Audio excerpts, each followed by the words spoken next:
Bienvenue à tous. Aujourd'hui, nous avons l'honneur de vous présenter la vie et le parcours inspirant de M. Koyé Didier, président de la Fédération des tradipraticiens de santé et de naturothérapeutes de Côte d'Ivoire. Je suis M. Koyé Didier, président de la Fédération des tradipraticiens de santé et des naturothérapeutes de Côte d'Ivoire. Spiritualiste, mystique comme les gens le disent. Nombreux sont ceux qui se posent des questions sur le terme, la souffrance.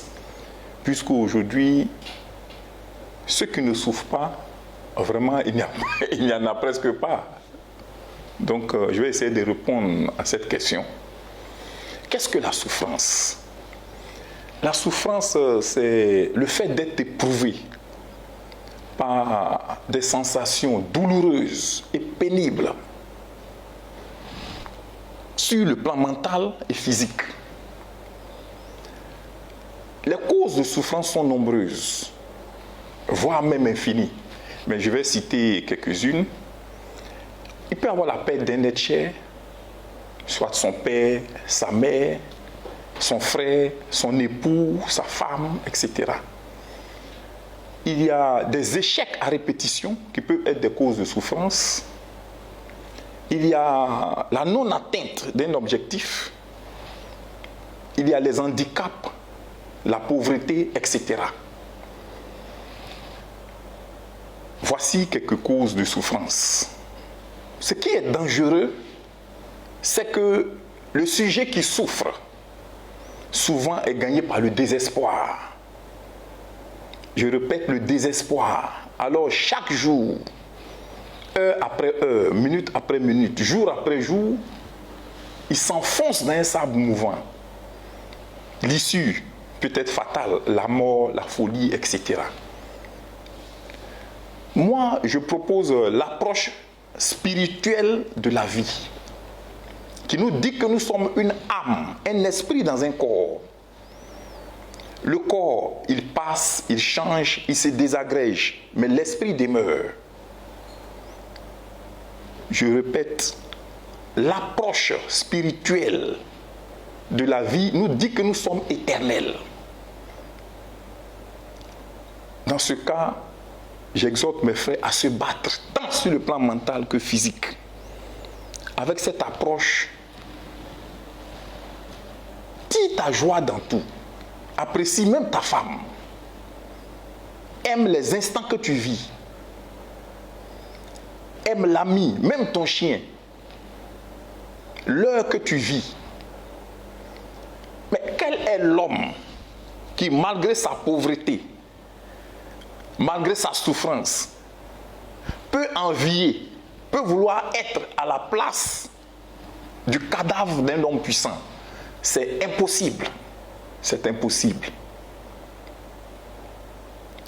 Donc, les gens souffrent parce qu'ils ne comprennent pas le sens de la vie. Notre passage sur terre est éphémère et ne dure même pas. Dans cette incarnation, les gens souffrent parce qu'ils ne comprennent pas le sens de la vie. L'approche physique de la souffrance et puis l'approche spirituelle. L'approche physique, c'est quoi? Elle est balisée sur un certain nombre de problèmes que vivent ceux qui souffrent. Soit la perte d'un être cher, les échecs à répétition, la non-atteinte d'un objectif, il n'arrive pas à atteindre son objectif. Il y a la pauvreté, il y a les handicaps que d'autres ne supportent pas. Donc, pour ne pas tout citer, voilà quelques causes de souffrance. Elles sont infinies. Ça, c'est sur le plan physique. Mais nous, moi, je leur propose l'approche spirituelle de la compréhension de la vie. L'approche spirituelle dit quoi? Tu es une âme dans un corps physique. Ce corps physique peut passer, il peut changer, il peut se désagréger. Mais l'esprit demeure, l'esprit est éternel. Et notre vie est éphémère comme ça. Donc nous sommes là juste pour apprendre quelque chose. Apprendre quoi? Pouvoir évoluer. Et qu'est-ce qui évolue? C'est cet esprit-là qui évolue. Raison pour laquelle Parfois, vous voyez avant la naissance de quelqu'un, un être qui est un peu plus avancé, qui a un sixième sens très développé, peut dire, mais madame ou monsieur, il y a un grand esprit qui vient dans votre famille. Ce n'est pas le corps physique, mais c'est l'esprit qui vient là. C'est un esprit qui est évolué. C'est un esprit qui est très évolué, très avancé. Et plus tard, je développerai tout cela avec la pensée, etc. Mais qu'est-ce qu'on voit de développer en cet esprit? C'est la pensée. C'est son degré évolutif. C'est sa pensée qui ne meurt pas là, avec laquelle il est parti en vacances, en retraite. Ce qu'on appelle la mort, c'est avec cette pensée-là qu'il revient. Et c'est cette pensée-là que certains gars très avancés peuvent voir pour dire que celui qui vient là, c'est un grand homme. Donc, la souffrance, elle est plus physique que mentale. Il faut que nos frères abordent la vie avec la compréhension mentale, la compréhension spirituelle, qui dit que tu es une âme dans un corps qui ne mourra jamais. Donc, fais tout ton effort pour ne jamais faire du mal. Fais ton effort pour ne serait-ce qu'évoluer. Ne pas envier les choses physiques qui peuvent se dégrader demain. Et j'ai dit tout à l'heure, quel est l'homme qui peut envier, malgré sa pauvreté, sa grande souffrance qu'il vit, le cadavre d'un homme puissant ou riche? Mais personne. Personne sur cette terre ne peut envier cela. On pose souvent, je donne l'exemple d'un philosophe qui dit, oh, merci à toi Seigneur, vous qui avez apporté la souffrance comme étant un divin remède à nos impuretés.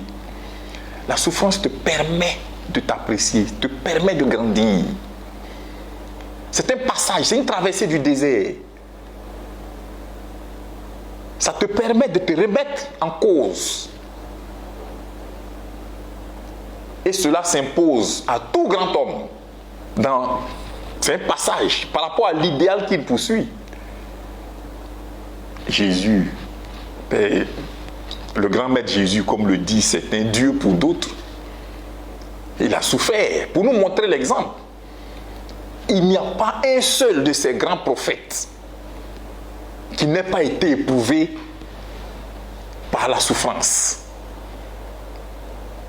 Mais c'est après cela qu'ils ont pu atteindre l'idéal, qu'ils ont pu concevoir l'idéal qu'ils poursuivaient. Donc la souffrance n'est qu'une vue d'esprit.